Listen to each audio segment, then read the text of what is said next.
আসসালামু আলাইকুম। বাঙালি মানেই বিনোদন আর নারী মানে লোভী। তো আমিও নারী, তাই আমিও লোভী। কিন্তু আমার লোভটা একটু অন্যরকম। আমি একটু খেতে পছন্দ করি, কিন্তু যেন তেন খাবার নয়, উদ্ভট খাবার।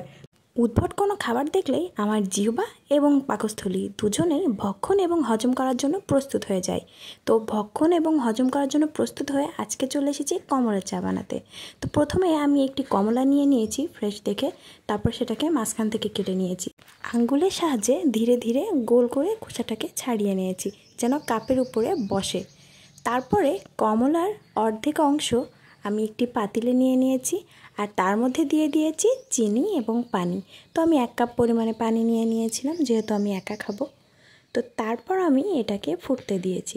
তো একটু ফোটার পরেই আমি এর মধ্যে দিয়ে দিয়েছি চাপাতি, আর চাপাতিটা একটু ফুটে এলেই এটাকে নামিয়ে আমি এখন এই যে কমলার যে খোসা অংশটি ছিল সেটাকে কাঁটা চামচ দিয়ে কেচে নিয়েছি।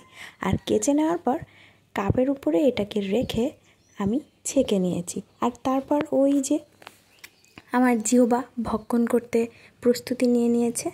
তো আমি একটু আগে ভাগেই টেস্ট করে নিয়েছি, খারাপ না। তবে আমার মতো যদি কারো জিহ্বায় লালা আসা প্রবলেম থাকে, সে অবশ্যই এখনই 1 কাপ কমলার চা বানিয়ে নিন। তবে কমলা কিন্তু বেশি ঝাল করবেন না, তিতা লাগবে।